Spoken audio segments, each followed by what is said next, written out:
Howdy, this is John Adams. I'm going to discuss the geodetic survey I did of Research Park, excuse me, and the disc golf course that is part of that park.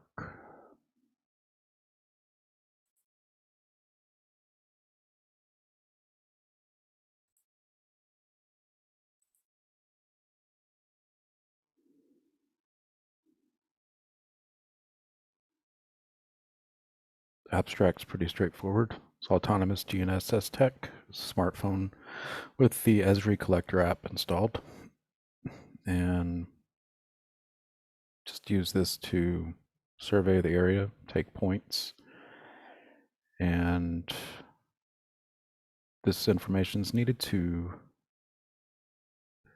make a functioning virtual map. As you can see here, just some silly disc golf, frisbee golf humor. The disc abides, like reference to the Big Lebowski. And on a more serious note, this is a screenshot from my smartphone, some points and polygons.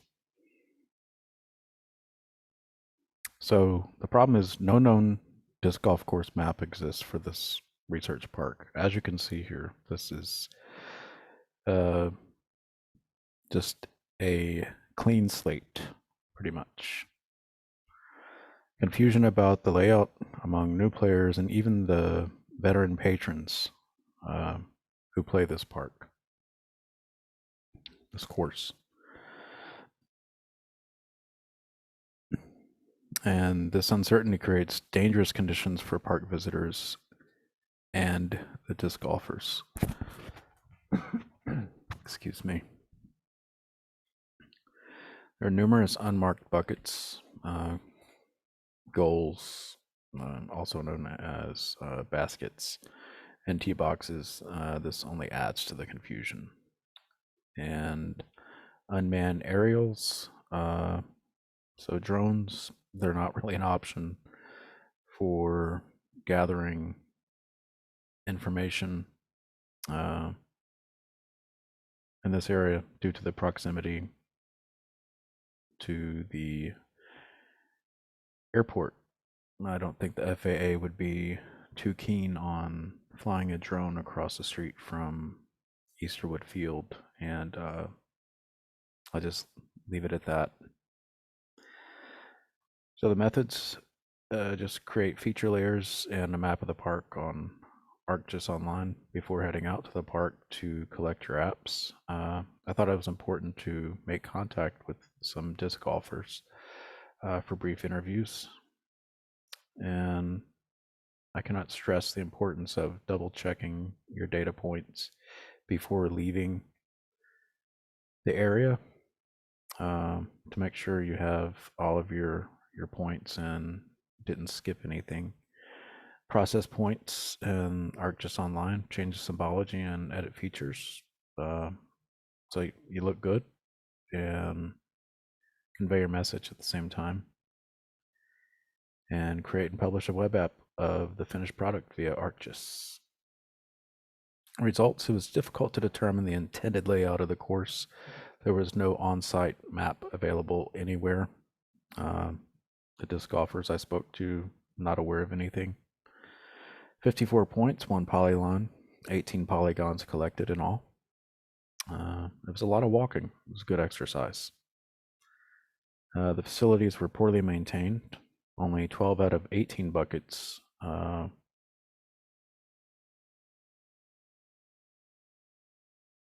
yeah, 12 out of 18 buckets were not numbered. So only 6 out of 18 buckets were numbered. And 11 out of 33 tee boxes didn't have numbers that indicated which goal or bucket they were associated with. So you can see the finished product here. So a link to the golf course. For the sake of time, I'm I'm not going to click on that, but this is the gist of the work that I did. I'm not tuning my own horn, but not bad.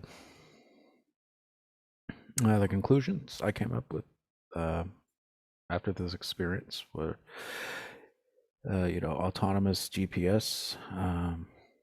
It worked well for this project, and the cost was nominal.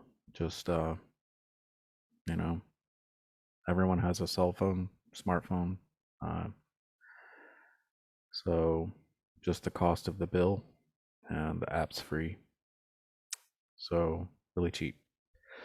It demonstrated an overall need for a virtual map or any kind of map for this course. I especially found that to be true after speaking to the disc golfers and walking the course. Personally, it was really chaotic.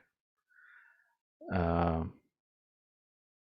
I have an improved understanding of the collector app definitely now, and the ARC just online after being able to apply the techniques that I learned in some of the labs to my own project, and also learned that smartphones equipped with decent GPS receiver and GNSS software are powerful instruments and should be treated as such. And I really thought it was impressive accuracy with his, I think it was about as many as 20 or 21 satellites uh, that the collector app showed for some of the points. And in closing, just a quote from one of my favorite baseball players of all time, and I think it is really applicable to GIST and this project specifically. So, Yogi Berra, he said that you've got to be very careful if you don't know where you're going because you might not get there. And that's kind of how I felt while I was walking this course. But it was a really good experience. Thank you. Gig 'em.